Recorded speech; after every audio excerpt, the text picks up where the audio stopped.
Of the following are the tools of good governance.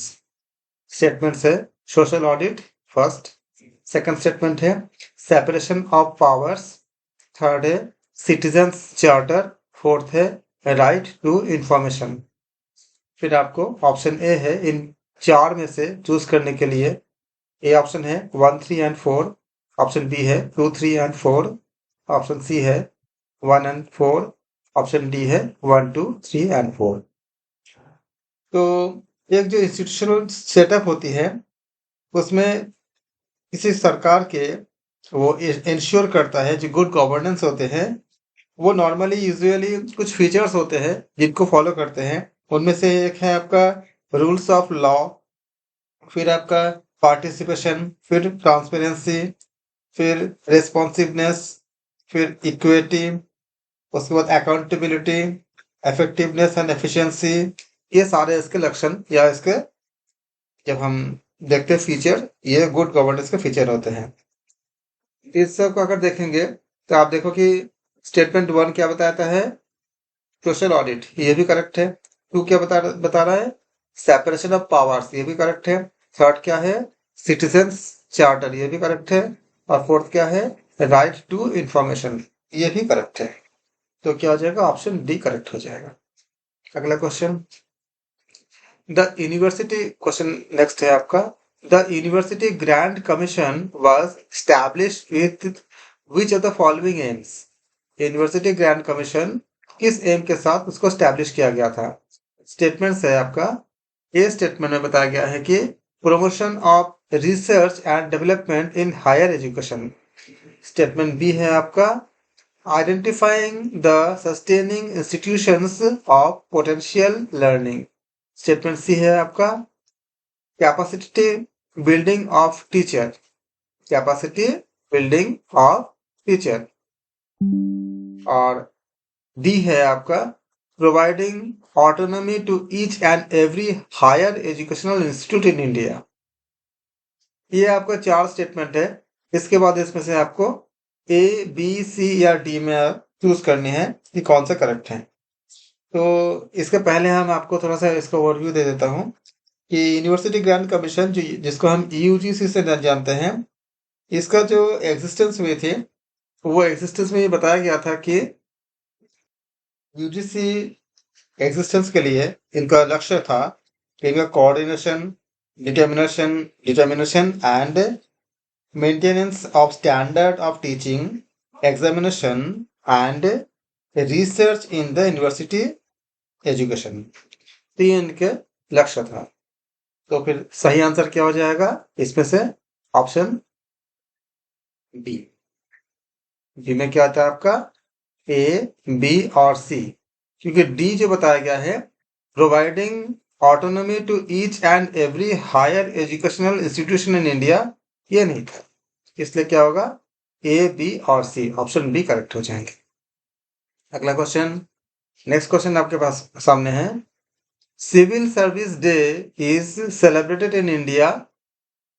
Civil service day India में किस दिन celebrate की जाती है। ऑप्शन है 21 अप्रैल या 24 अप्रैल या 21 जून या 7 जुलाई। तो जब सिविल सर्विस डे जो है ये इसको सेलिब्रेट करते हैं 21 अप्रैल हर साल के, एवरी ईयर 21 अप्रैल को।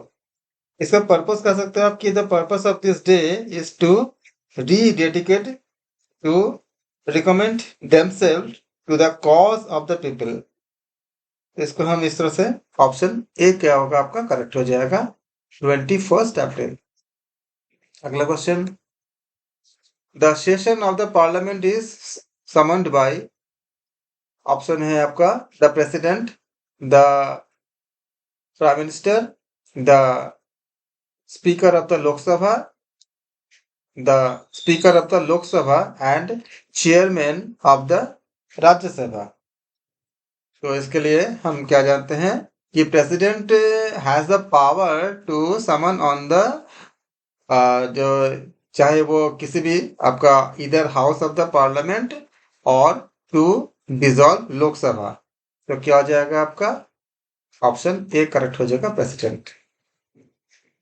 अगला question, which among the following states has higher number of seats in the लोक सभा?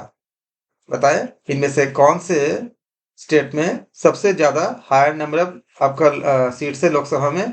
याद रखेंगे ये क्वेश्चन पूछा गया था 2015 में, तो उस समय का जो डेटा है उस डेटा के अकॉर्डिंग आंसर देने पड़ेंगे। आप जिस समय भी ये वीडियो देख रहे हैं उस समय ऐसे क्वेश्चंस को अपने समय आपके आप जब भी इसको देखेंगे उस समय के डेटा से आप इसको मैच करा लेंगे। ये 2015 में पूछा गया था, उस समय के डेटा के अकॉर्डिंग महाराष्ट्र के बारे में आप महाराष्ट्र में उस समय 48 सीट्स थे। ये जितने ऑप्शन दिए गए हैं इन ऑप्शन में से महाराष्ट्र है, राजस्थान है, आपका तमिलनाडु है और वेस्ट बंगाल है। तो महाराष्ट्र में 48 सीट थे, ये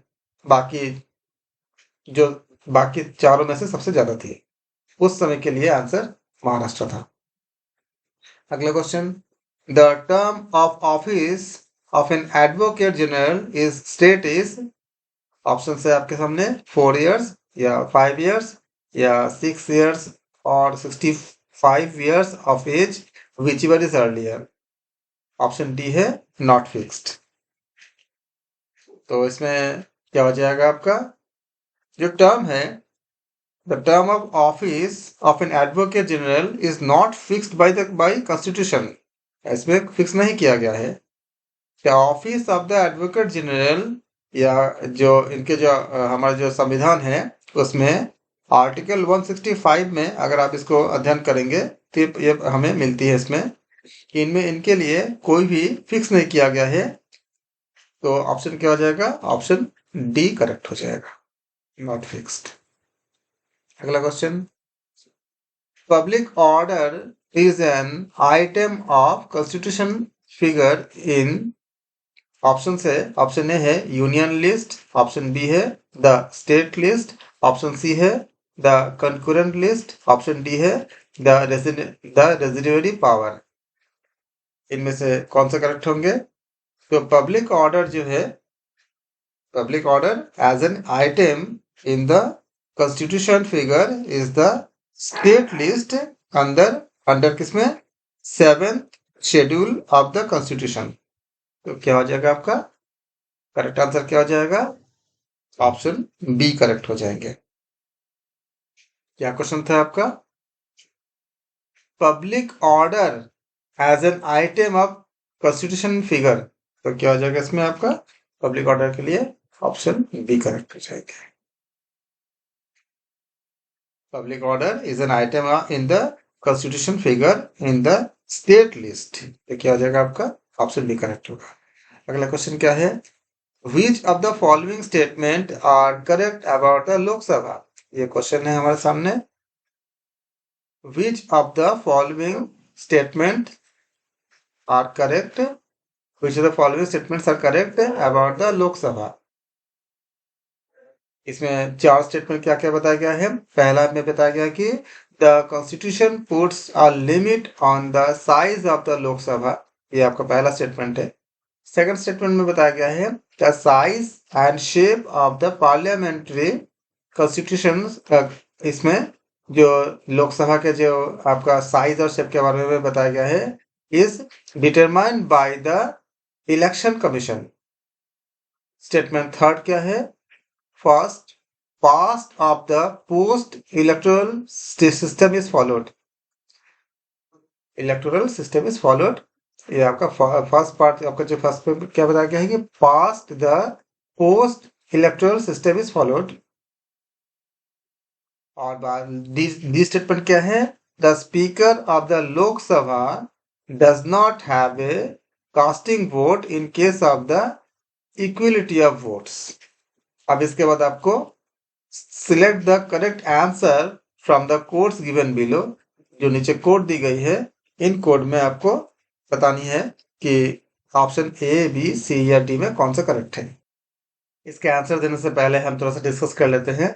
ये क्वेश्चन पूछे गए थे जो हमने देखा, हमने ये क्वेश्चन 2015 में पूछे गए थे, दिसंबर के एग्जाम के 2015 में पूछे गए थे। अगर उस समय के डेटा को हम फॉलो करेंगे तो the maximum strength of the house allotted by the Constitution of India and is 552 इस क्वेश्चन को जिससे पूछा गया था उस समय के अकॉर्डिंग। करेंटली क्या था जिसमें 2015 के आसपास में ये हाउस के पास कितने थे आपका 545 सीट्स इस समय अवेलेबल थे।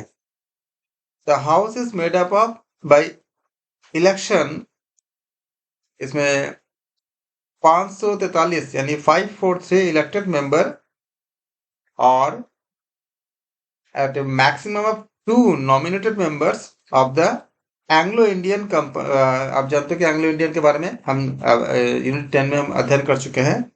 Anglo Indian community by the president of India of first past the post, इसको हम FPTP भी कहते हैं।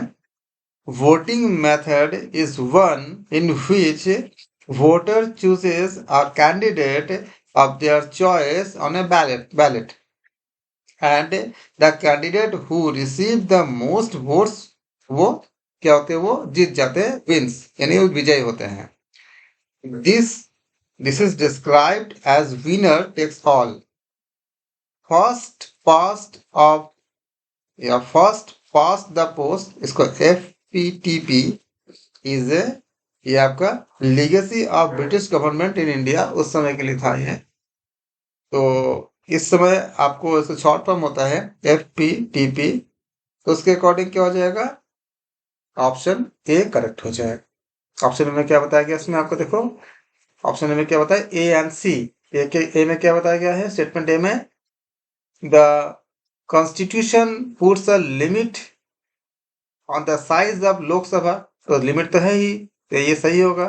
और सी क्या बताया गया है, the first past the post electoral system is followed, तो ये भी आपका फॉलो हो रही है, तो क्या होगा, ऑप्शन ए करेक्ट हो जाएगा। अगला question, the ground on which discrimination in administration, the ground on which discrimination is admission to the educational institution जितने भी है हमारे एजुकेशन में, शैक्षिक संस्थान, एजुकेशनल इंस्टीट्यूट, इसमें हम देखते हैं कि इज कॉन्स्टिट्यूएंटली प्रोहिबिटेड आर, इसमें कौन से होंगे ऑप्शन, ये दिसंबर में पूछे गए थे।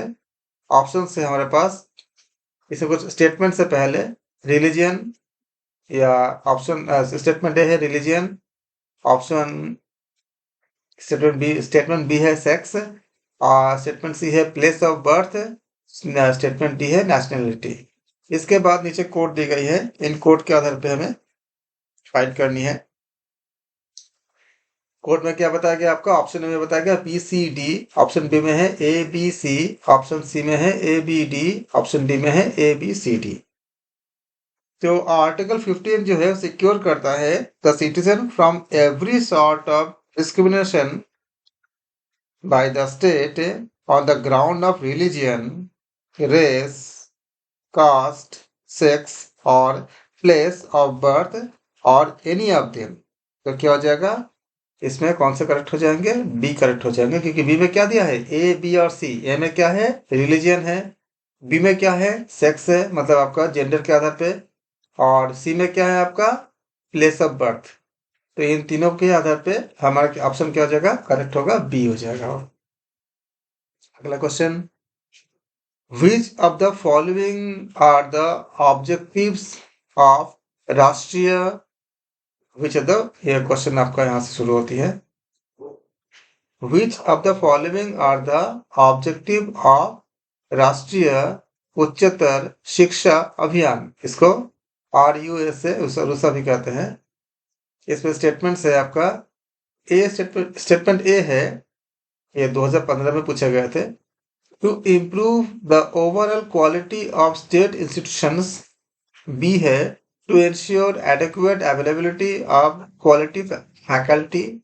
सी है to create new institution through upgradation of existing autonomous colleges, और डी है to downgrade universities with poor infrastructure and autonomous colleges। ये आपका चार जो है आपका स्टेटमेंट दी गई है, इसके नीचे आपको ऑप्शन दी गई है ए, बी, सी या डी, इनमें से कौन से करेक्ट होंगे।